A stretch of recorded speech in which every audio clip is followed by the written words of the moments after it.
தெய்வீக சுகத்தை காத்து கொள்வது எப்படி? இப்ப ஆண்டவர் நிறைய பேருக்கு சுகம் கொடுக்கிறார்ல, வியாதி சுகமாகுது, கேன்சர் சுகமாகுது, கட்டி மறையுது, அப்புறம் எலும்புகளை சரிப்படுத்துகிறார், ஆஸ்துமா வியாதி போகுது. நிறைய பேர் இந்த 5 மாதத்துல நிறைய பேர், ஆயிரக்கணக்கான பேருக்கு அற்புத சுகம் இயேசு கொடுத்துட்டார். வியாதி மாறிட்டு இந்த வியாதி திரும்ப வராம இருக்க நம்மை காத்துக்கொள்வது எப்படி? ஆண்டவர் கொடுத்த சுகம் டிவைன் ஹீலிங். இது மிராக்கிள் ஹீலிங், டிவைன் தெய்வீக சுகம். இது மருந்தினால் வந்ததில்லை, மாத்திரையில வந்ததில்லை. ஆண்டவரே நம்மோடு இடைப்பட்டு ஒரு டிவைன் ஹீலிங்கை கத்தர் தந்திருக்கிறார்.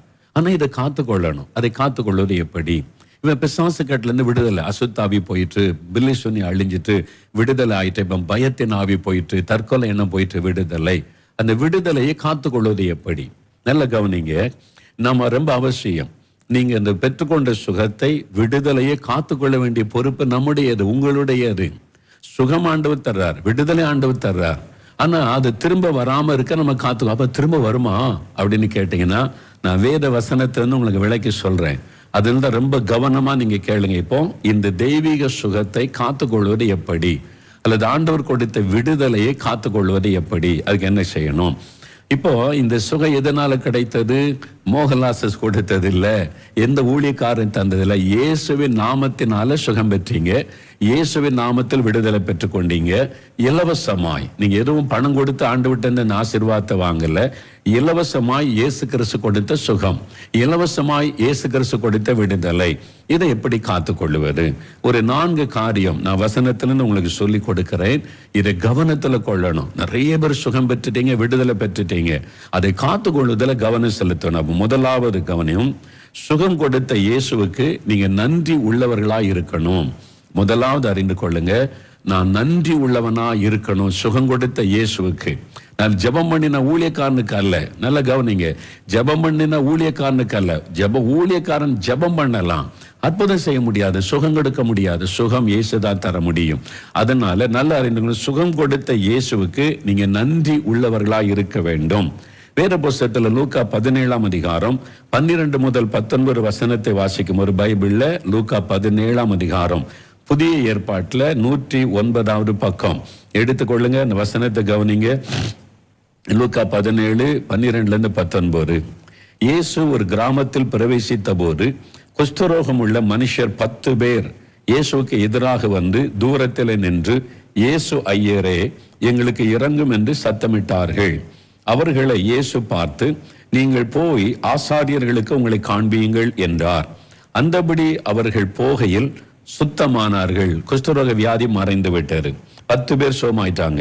அவர்களில் ஒருவன் தான் ஆரோக்கியமானதை கண்டு, தரிசனத்தில் சுகமானதை கண்டு திரும்பி இயேசுவினிடத்தில் வந்து உரத்த சத்தத்தோட தேவனை மகிமைப்படுத்தி இயேசுவனுடைய பாதத்தருகே முகங்குப்புற விழுந்து அவருக்கு ஸ்தோத்திரம் செலுத்தினான். அவன் சமாரியானாய் இருந்தான். அப்பொழுது இயேசு, சுத்தமானவர்கள் 10 பேர் அல்லவா, சுகமானவங்க 10 பேர், மற்ற 9 பேர் எங்க? ஒரே ஒருத்தன் தான் நன்றி உள்ள இருதயத்தோடு இயேசு கிட்ட வந்து ஸ்தோத்திரம் செலுத்தினான். மற்ற 9 பேரு சுகம் கொடுத்த இயேசுவை மறந்துட்டாங்க. நான் சோமாயிட்டேன், காட்டுல இருந்து நம்ம வீட்டுக்கு போகணும், மனைவியை பார்க்கணும், பிள்ளைகளை பார்க்கணும், குடும்பத்தாரை பார்க்கணும், ஓடி போயிட்டாங்க. பாருங்க, ஒரு நன்றி இல்லை. தேவனை மகிமைப்படுத்துவதற்கு இந்த அந்நியனை ஒழிய மற்ற ஒருவனை திரும்பி வர காணோமே என்று சொல்லி அவனை நோக்கி, நீ எழுந்து போ, உன் விசுவாசம் உன்னை ரட்சித்தது என்றார். அப்போ இயேசு கேட்கிறார், சுகமானது 10 பேர், ஒரு ஆளு தான் வந்து நன்றி சொல்ற, மற்ற 9 பேர் எங்க? அவங்கெல்லாம் இயேசு சுகம் கொடுத்த நன்றியை மறந்துட்டு சுயநலமா ஓடி போயிட்டாங்க. இவன் ஒருவன் தான் இயேசு என்னை சுகமாக்கினார், அவருக்கு நன்றி சொல்லணும்னு திரும்பி வந்தான். அப்போ நீங்க இயேசுவுக்கு நன்றி உள்ளவர்களா இருக்கணும். அப்ப இயேசுவுக்கு ஸ்தோத்திரம் செலுத்தணும். ஆண்டவரே, நீ கொடுத்த சுகத்திற்காய் ஸ்தோத்திரம். தினந்தோறும் நீங்க ஒரு நிமிஷமாவது இயேசு உங்களுக்கு செய்த நன்மைக்கு நன்றி சொல்லணும். நீர் கொடுத்த சுகத்துக்காக ஸ்தோத்திரம், நீர் கொடுத்த விடுதலைக்காக ஸ்தோத்திரம். அப்ப நன்றியோடு அவரை துதிக்கணும் தினசரி. எனக்கு இந்த பயத்தின் ஆவிலிருந்து விடுதலை கொடுத்ததற்காய் ஸ்தோத்திரம், கேன்சர்ல இருந்து சுகம் கொடுத்ததற்காய் ஸ்தோத்திரம், ஆண்டவரே என் எலும்பை குணமாக்கினதற்காய் ஸ்தோத்திரம்.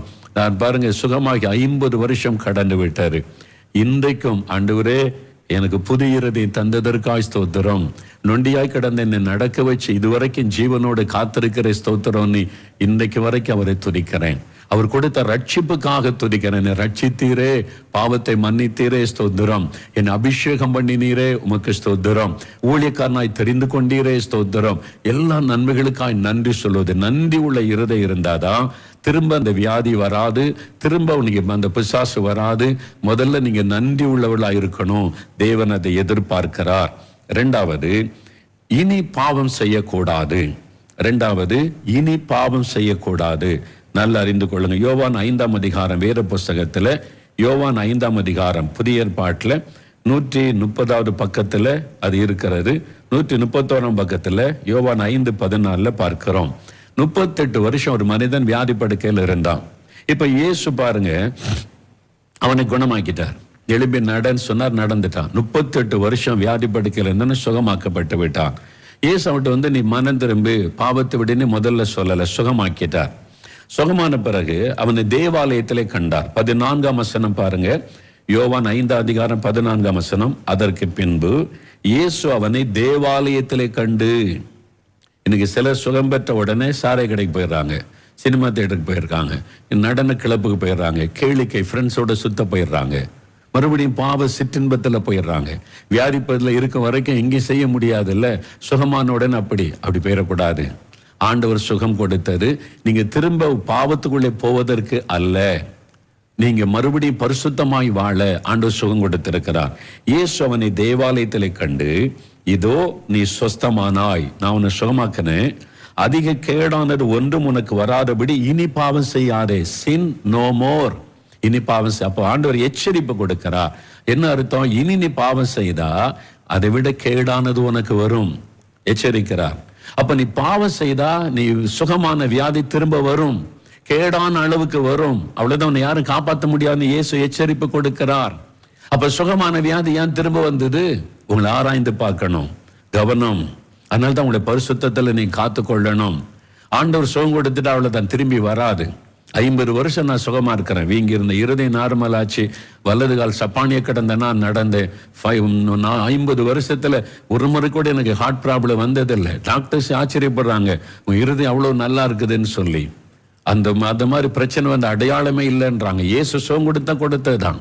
50 வருஷமா நான் சுகமா இருக்கிறேனே. அப்போ நீங்க கவனமா இருக்கணும், இயேசு மேல குற்றம் கிடையாது. அப்ப சுகத்தை பெற்றுக்கொண்ட நீங்க உங்களை காத்து கொள்ளணும். அந்த சுகம் உங்களுக்குள்ள நிலைத்திருக்கணுமானா திரும்ப பாவம் செய்யக்கூடாது. நான் இருக்கிற ஆரம்பத்துல நாசரேத்துக்கு பக்கம் அங்க ஆசீர்வாதபுரம்னு ஒரு ஊர் இருக்கு. இந்த ஊழியத்தின் ஆரம்ப காலத்துல 80கள் ஆரம்பத்துல, அதாவது 78 அந்த ஊழி ஆரம்பிச்ச புதுசில் 79 அங்க ஊழியத்துக்கு போயிருக்கிறேன். அடிக்கடி போய் முழுரை ஜபம் கூட்டங்களை பேசி இருக்கிறேன். ஒரு சமயம் ஆலயத்துல கூட்டம், அன்றைக்கு எனக்கு நல்ல ஞாபகம் இருக்குது. வியாதியஸ்தரை குணமாக்கும்படி தேவ வல்லமை பிரசன்னமாயிற்று என்ற வேத வசனம் அப்படியே பிரத்யட்சமா நான் பார்த்தேன். அந்த ஜெபம் நடத்தும் போது ஆண்டோடைய வல்லமை பிரத்யட்சமா இறங்கி நிறைய கிராம மக்கள் தாகத்தோட கேட்கிறாங்க, ஆண்டவர் சுகமாக்குகிறார். நிறைய பேர் சுகமானாங்க, சாட்சி சொல்லி ஆண்டவரை மகிமைப்படுத்தினாங்க. கூட்டம்லாம் முடிஞ்சிட்டு ஒரு வயதான தகப்பனும் தாயாரும் வந்தாங்க. அந்த தாயார் அழுகிறாங்க கண்ணீரோட, ஐயா என் கணவருக்காக ஜெபம் பண்ணுங்கய்யா. நாங்க அவங்களுக்கு என்னமா பண்ணுதுன்னு கேட்டேன். அவங்க வாயுக்குள்ள புற்றுநோய் இருக்கு, கேன்சர், அவங்களுக்கு ஜெபம் பண்ணுங்க. அந்த ஐயா வாயை திறந்து காமிச்சாங்க. அந்த ஊன் பகுதியில அந்த புற்றுநோய் இருப்பதை நான் பார்த்தேன். அந்த புண் இருப்பதை, புற்றுநோய் இருப்பதை நான் பார்த்தேன். அந்த தாய் அழுகிறாங்க, அவரால் பேசக்கூட முடியல, முகெல்லாம் வீங்கி இருக்கிற, அழுகிறார். அதனால ஒரு மனதுருக்கம். ஏன்னா அந்த நாள்ல தேவனுடைய சுகமளிக்கிற வல்லமை பிரத்யட்சமாய் அந்த ஆலயத்தில் இறங்கி இருந்தது. அதனால பாருங்க, நான் அவர் மேல கை வைத்து ஒரு மனதுருக்கத்தை ஆவியானவர் உண்டாக்கினார். பாரத்தோட ஜெபம் பண்ண, ஆண்டவரே இந்த ஐயாவுக்கு இறங்குங்க, கண்ணீரோடு வந்திருக்கிறாங்கப்பா அப்படின்னு ஜெபம் பண்ணிட்டு கை வைத்து ஜெபிச்சுட்டு போயிட்டேன். அங்க ஒரு வீட்டில் தான் நான் தங்கியிருந்தேன், ஒரு ஐயா வீட்டில் நான் தங்கியிருந்தேன். விடியற் காலை 5 மணி இருக்கும் காலையில. அப்ப அந்த வீட்டு கதவை தட்டுறாங்க யாரோ, விடிய காலை 5 மணிக்கு. நான் அதிகாலை எழும்பி ஜெபிக்கிற பழக்கம். நான் தங்கியிருந்த ரூம்ல படுக்க பக்கத்துல முழங்கால் படிட்டு ஜெபித்து கொண்டிருக்கிறேன். கதவு தட்ட சத்தம் கேட்குது. அப்ப அந்த வீட்டார் போய் என்னன்னு கேட்டேன். அந்த வயசான அம்மா நிக்கிறாங்க. என்னம்மா இந்த அதிகாலையில் வந்து? இல்லை பிரசங்கியாரை பார்க்கணும், பிரசங்கியாரை பார்க்கணும். எதுக்கு பார்க்கணும்? இல்லை உடனே பார்க்கணும்னு சொல்லி நான் தங்கியிருந்த ரூம் கதவை தட்டினாங்க. நான் எழும்பி வந்தபோது இந்த அம்மா, வயசான அம்மா, என்னம்மா விஷயம்னு கேட்டேன். ஐயா ராத்திரி என் கணவருக்கா ஜெபிச்சிங்களாமா? காலையில் அவர் எழும்பும் போது பார்த்தா கேன்சர் மறைந்து விட்டது. கேன்சர் இல்லை, முகெல்லாம் நார்மல் ஆயிட்டு, அந்த புண்ணு மாறிட்டு, அந்த வலி போயிட்டு, ஒண்ணுமே அடையாளமே இல்லை, நல்ல சுகம். விடியற் காலையில எழும்பி அவர் செக் பண்ணிட்டு, இப்பவே போய் பிரசிங்கார்ட்ட சொல்லி உடனே போன்னு சொல்லி அவர் தான் அவசரப்படுத்தி அனுப்பினார்னு சொன்னாங்க. அவ்வளவு சந்தோஷம். அடுத்த நாள் பாருங்களேன், கூட்டத்தில் பைபிளோடு வந்து உட்கார்ந்து இருக்கிறாரு. அதன் பிறகு எல்லா ஜபங்களையும் பங்கு பெறுகிறார், முழு ஜபத்தில் பங்கு பெறுகிறார். ரொம்ப உற்சாகமா இருந்தார். ஒரு 4-5 மாசம் கழிந்தது. மறுபடியும் ஒரு முறை அந்த ஊருக்கு ஒரு ஜபத்துக்கு நான் போயிருந்தேன். போன இந்த ஐயாவை காணும். ஒரு 5-6 மாசம் கழிச்சு போனா அவரை காணும், கூட்டத்திலே காணும். முன்னால உட்கார்ந்துருப்பாரு, நல்லா கைத்தட்டுவார், பாடுவார், காணுமேன்னு சொல்லி நான் கேட்டேன், அந்த ஐயா எங்கன்னு. அந்த சபையார் சொன்னாங்க, அவருக்கு மறுபடியும் கேன்சர் வந்து படுத்த படுக்க ஆயிட்டாரு, இப்ப சாக கிடக்கிறாருன்னு சொன்னாங்க. நான் அதிர்ச்சி அடைந்துட்டேன். அப்ப நான் கேட்டேன், இயேசு சுகம் கொடுத்தா சுகம், எப்படி திரும்ப வந்துச்சு அந்த வியாதி? எனக்கு சுகம் கொடுத்தார், இன்னைக்கு வரைக்கும் நல்லா இருக்கேன், திரும்பி வரலையே, எப்படி இந்த வியாதி திரும்ப வரும்? பூரணமா சுகமா பெற்றிருந்தாரே. அப்ப அந்த ஊர்ல உள்ளவங்க சொன்னாங்க, இயேசு சுகம் கொடுத்தது உண்மைதான் ஐயா. அவர் சுகமாகி 6 மாசம் ஒழுங்கா சர்ச்சுக்கு வந்தாரு, ஜெபத்துக்கு வருவாரு, நல்லா துதிப்பாரு, நல்லா இருந்தாரு. 6 மாசம் அவர் செக் பண்ணார். ஆரம்பத்துல பயம், திரும்பி வியாதி வந்துருமோன்னு. 6 மாசமா வியாதி திரும்பி வரல, நல்ல சுகமாயிட்டதை அவர் அறிந்து கொண்ட உடனே சாராய கடைக்கு போனார் குடிக்கிறதுக்கு. மறுபடியும் சாராய கடைக்கு முந்தின வாழ்க்கைக்கு திரும்பிட்டார். சாராயம் குடிக்கவும், கலாட்டா பண்ணவும், மனைவி அடிக்கவும். அதனால திரும்ப அந்த வியாதி வந்தாரு. மரணப்படி. இனிமே யாரும் காப்பாற்ற முடியாது. தேவன் ஒரு வாய்ப்பு கொடுத்தார், அதை அல்லல் தட்டி விட்டார். அதனால தான் இயேசு எச்சரிக்கிறாரு, அதிக கேடானது ஒன்றும் உனக்கு வராதபடி இனி பாவம் செய்யாரு. இயேசு உங்களுக்கு சுகம் கொடுத்தது உண்மை. நீங்க மறுபடியும் பாவத்துக்குள்ள போய் அதிக பாவ காரியத்துக்கு இடம் கொடுத்தா அதிக கேடானது வரும், அப்புறம் உங்களை யாரும் காப்பாற்ற முடியாது. இதுதான் இயேசு எச்சரிக்கிறார். அதனால இனி பாவம் செய்யாதபடி ஆண்டவருக்கு பரிசுத்தமா வாழ ஒப்பு கொடுத்து ஆண்டவருக்கு பயந்து வாழ்கிற ஒரு வாழ்க்கை வாழணும். ஆண்டவரை தேடணும், பைபிள் வாசிக்கணும், ஜெபிக்கணும், கர்த்தரோடு இருக்கணும். அதை காத்து கொண்டாதான் அவர் கொடுத்த சுகமும் நிலைத்திருக்கும். இல்லாட்டா திரும்ப வியாதி வரும். 3வது, நீங்க ஆண்டவர் உங்களுக்கு சுகம் கொடுத்துட்டாரு, பாவம் செய்ய மாட்டேன், இனி பரிசுத்தமா வாழன்னு சொன்னா மாத்திரம் போதாது. 3வது, நீங்க தேவனுடைய பிள்ளையா மாறிவிட வேண்டும். தேவனுடைய பிள்ளையா மாறுறதுன்னா என்னது? யோவான் 1:12 இருக்கிறது, இயேசு கிறிஸ்துவின் நாமத்தில் மேல் விசுவாசம் உள்ளவர்களாய் அவரை இருதயத்தில் ஏற்றுக்கொண்டவர்கள் தேவனுடைய பிள்ளைகள் என்கிற அதிகாரம் பெறுகிறார்கள். இப்ப இயேசு கொடுத்த சுகத்தை பெற்றுக்கொண்டீங்க, விடுதலை பெற்றுக்கொண்டீங்க. அவர் கேட்கறது ஒன்னே ஒண்ணுதான், அவன் பணமும் வேண்டாம், சொத்தும் வேண்டாம், உன்னுடைய நகையும் வேண்டாம், உன் உள்ளத்துல எனக்கு இடம் கொடு, நான் உன் உள்ளத்துல உன்னோடு வாசம் பண்ணணும். ரட்சகராக, ஆண்டவராக, தகப்பனாக உனக்கு எல்லாமா நான் இருப்பேன். உன் இருதயத்துல இடம் கொடு. இதோ வாசற்படியில நின்று கதவை தட்டுகிறேன். நீங்க தான் இருதய கதவை திறந்து, இயேசுவே எனக்குள்ள வாங்க, என் கூட எனக்கு ரட்சகரா, ஆண்டவராக என் கூட இருங்கன்னு அவரை ஏற்றுக்கொள்ளணும். மத்தேயு 15ஆம் அதிகாரம் 22 முதல் 28 வசனத்தை நீங்க வாசிக்கும் போது, ஒரு கானானிய பெண், அவள் இயேசுவை நோக்கி, என் மகள் அசுத்தாவினால் வேதனைப்படுகிறாள், இயேசுவே இறங்கும் என்று மன்றாடி ஜெபிக்கிறாள். இயேசு ஒரு பதில் சொல்லுகிறார், பிள்ளைகளின் அப்பத்தை எடுத்து நாய்க்குட்டிகளுக்கு போட முடியாது. 26ஆம் வசனத்துல இயேசு சொல்றார், மத்தேயு 15:26, இது பிள்ளைகளுக்குரிய சுதந்திரம், சுகம், விடுதலை, நான் கொடுக்கிற ஆசீர்வாதம் என் பிள்ளைகளுக்குரிய ஆசீர்வாதம், நாய்க்குட்டிக்கு போட முடியாது. அப்படின்னா அவளை நாய்க்குட்டி என்று புறம்பாக்கவில்லை, அவளை அற்பமா எண்ணவில்லை. இயேசு அவளை உணர்த்துகிறார். என்ன சொல்றார்? நீ என் பிள்ளையா மாறிடு. நீ ஏன் நாய்க்குட்டியா இருக்கிற? ஏன் பாவத்தில் இருக்கிற? திரும்ப திரும்ப நாய் கக்கினதை திரும்ப திரும்ப தின்னது போல திரும்ப திரும்ப என் பாவத்தில் இருக்கிற, அதை விட்டு வெளியே வா, நீ என் பிள்ளையா மாறிடு, என் மகளா மாறிடு. அப்படிதான் இயேசு, அதான் உண்மையான அர்த்தம். அவள் தன்னை தாழ்த்தி இயேசுவை ஏற்றுக்கொண்ட உடனே மகளுக்கு விடுதலை. அப்ப ஆண்டவர் என்ன சொல்றாரு? இந்த சுகம், விடுதலை பிள்ளைகளுக்குரிய அப்பம், நான் கொடுக்கிற ஆசீர்வாதம், நீ என் பிள்ளையா மாறு. அவ்வளவுதான் கேட்கிறார். இயேசு மதம் மாற சொல்லவில்லை. மதம் மாறனால ஒரு பிரயோஜனமும் கிடையாது. அதனால இயேசுடைய பிள்ளையாய் மாறுவதென்றா இயேசுவை உள்ளத்துல ஏற்றுக்கொள்ளுவாரு. இயேசுவை என் உள்ளத்துல வாங்க, என் பாவத்தை மன்னிங்க, எனக்குள்ள வாசம் பண்ணுங்க. பரிசுத்தம் உள்ள தேவன் உள்ளத்துல வந்துட்டா உங்களுடைய வாழ்க்கை பரிசுத்தமாகும்.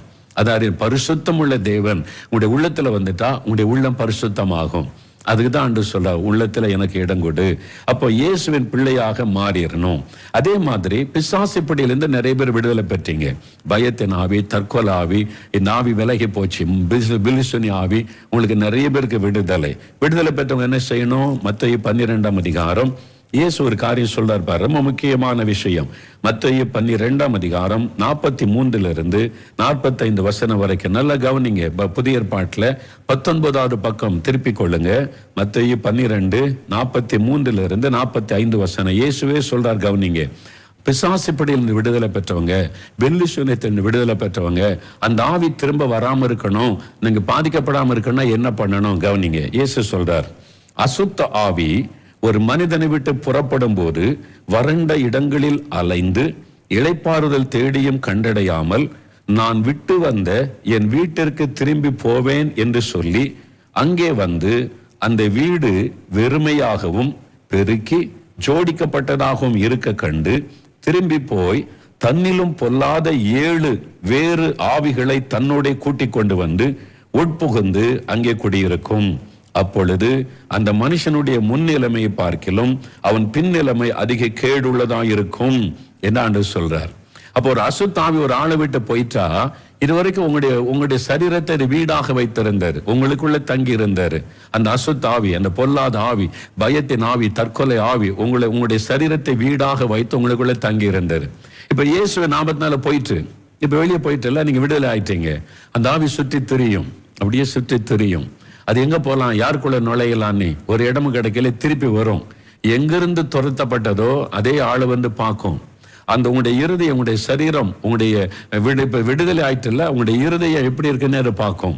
சுத்தமா இருக்குது, இப்ப அசுத்தாவி இல்லை, ஆனா அது வந்து வெறுமையா இருக்குன்னு தெரிஞ்சா அது போய் இன்னும் கொடிதான 7 ஆவியை சேர்த்து கொண்டு வாங்க, இங்க ஒரு வீடு இருக்குது, இங்க ஒரு அருமையான சகோதரி இருக்கா, சகோதரன் இருக்கிறான், அவன் வீடு ஜோடிச்சு வச்சிருக்கான், வீட்டுல யாருமே இல்லை, இருதயத்துல யாருமே இல்லை, வாங்க நம்ம போய் குடியேறலான்னு பொல்லாத 7 ஆவிகளை அழைத்து கொண்டு உள்ள வந்துருமா. அப்ப முன்னிலைமை விட பின்னிலைமை படு மோசமாகிவிடும், யாரும் காப்பாற்ற முடியாது, பயங்கரம். அப்ப இந்த இருதயம் வெறுமையா இருந்தாதான் சாத்தான் வருவான். அப்ப இருதயத்துல வெறுமை இல்லாம என்ன பண்ணணும்? இயேசு இருக்கணும். இயேசுக்கு உள்ளத்துல இடம் கொடுத்து இயேசு வந்து இருதயத்தை நிரப்பிட்டான்னு வைங்க, சாத்தான் வந்து பாப்பான், ஐயோ அவருடைய இருதயத்துக்குள்ள இயேசு இருக்கிறாருப்பா, பக்கமே போக கூட ஓடியே போயிடுவான். நீங்க வெறுமையா இருந்தா இன்னும் அசுத்தாவிகள் 7 ஆவிகளோட உள்ள நுழைஞ்சு உங்களுடைய வாழ்க்கையை பிசாசு அழிச்சிருவான்னு இயேசுவே அதை குறித்து சொல்லி இருக்கிறார். அப்ப நீங்க என்ன பண்ணணும்? பிசாசு போயிட்டுன்னா, இயேசுவே என் இருதயத்துல இப்ப நீங்க வந்து வாசம் பண்ணுங்க, நீங்க என் கூட இருங்க, இயேசுவே நீங்க என் உள்ளத்துல தங்கி இருங்க. நீங்க கூப்பிட்டாதான் அவர் வருவார். இயேசு யாருடைய கதவையும் உடைச்சிட்டு வர மாட்டாரு, பயமுறுத்தி உங்களை ஏமாத்தி எல்லாம் உள்ள வர மாட்டாரு. நீங்களா கூப்பிட்டா என் உள்ளத்துல வாங்கன்னா வருவார். இயேசு யாரையும் கட்டாயப்படுத்த மாட்டார். நீங்க தான் சொல்லணும், இயேசுவே என் உள்ளத்துல வந்து எனக்குள் தங்கி இருங்க அப்படின்னா இயேசுடைய பிரசன்னம் உங்களுக்குள்ள வந்துடும், அந்த வெளிச்சம் உங்களுக்குள்ள வந்துடும். ஆண்டவர் இயேசு அங்க இருந்தா பிசாசு பயப்படுவான், உங்களை தொட முடியாது, உங்களுடைய இருதயத்துக்குள்ள வர முடியாது. அப்போ நீங்க வந்து பெற்றுக்கொண்ட விடுதலையை காத்து கொள்ளணுமானா இயேசு கிறிஸ்து உங்களுக்கு கூட இருக்கணும், அப்பதான் அசுத்தாவி திரும்ப வராது, இல்லாட்டினா அது உங்களை பாதித்து விடும் என்று இயேசு சொல்லி இருக்கிறார். 4வது கடைசியா ஒரு காரியம் நான் சொல்றேன். அப்ப இந்த இயேசுவை ஏற்றுக்கொள்வதுதான் ரட்சிப்பு. நீங்க ரட்சிக்கப்படணும்னு சொல்றாங்கல்ல, பயந்துறாருங்க. இயேசுவை ஏற்றுக்கொள்வதுதான் ரட்சிப்பு என்பது. பாவ மன்னிப்பு, சமாதானம், விடுதலை, மனம் திரும்புதல் எல்லாம் ஒரே வார்த்தையை தான் குறிக்கும். அதுதான் ரட்சிப்பு. இயேசு உள்ளத்துல ஏற்றுக்கொண்டா நாம் ரட்சிக்கப்பட்டுட்டேன் அப்படின்னு அர்த்தம். பாவத்திலிருந்து ரட்சிக்கப்பட்டுட்டேன், இயேசு என்னை ரட்சித்துட்டாரு, என் உள்ளத்துல இருக்காருன்னு அர்த்தம். அவ்வளவுதான். இதை மனதில் கொள்ளுங்க, சரியா?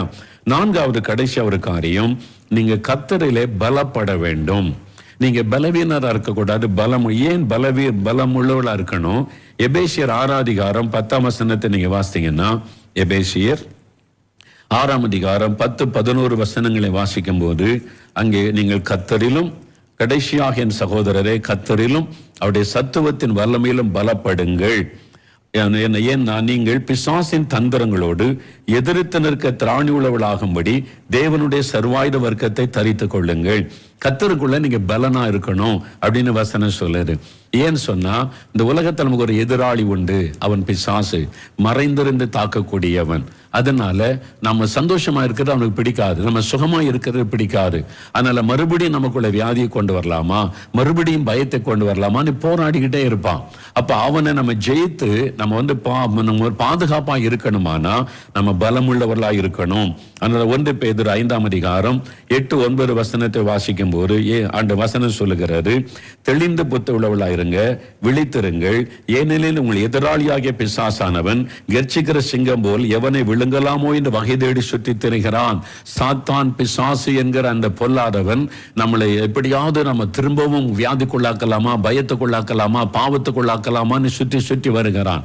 அப்ப அவனை மேற்கொள்ளணுமானா விசுவாசத்தில் உறுதியா இருந்து அவனுக்கு எதிர்த்து நிக்கணும். நீங்க ஆண்டவருக்குள்ள உங்களை பலப்படுத்திக் கொள்ளணும். விசுவாசத்துல உறுதியா இருக்கணும். இயேசு என் கூட இருக்கிறாரு, எந்த வியாதி என்னை தொடாது, பிசாசு என்னை மேற்கொள்ள முடியாது. அந்த விசுவாசத்துல உறுதியா இருக்கணும்.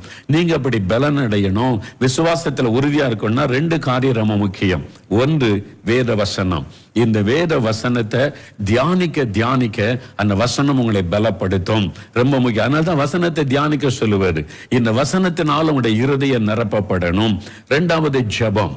இந்த 2 முக்கியம். வேதத்தை தியானிப்பதும் ஜெபிப்பது. தினமும் ஆண்டவரிடத்தில் முழங்கால நின்று ஆண்டவரை துதித்து ஜெபிங்க. உங்களுடைய பாதுகாப்புக்காக ஜெபிங்க. சாத்தான் மறுபடியும் உங்களை தொடாதபடி இயேசுவின் ரத்தத்துக்குள்ள என்ன ஒப்பு கொடுக்கிறேன், என் குடும்பத்தை ஒப்பு கொடுக்கிறேன், காத்துக்கொள்ளுங்க. டெய்லி வேதவாசிகனும் ஜெபிக்கணும். அப்போ நீங்க பரிசுத்த ஆவிக்குள்ள உங்களை பலப்படுத்தி கொள்ளணும்.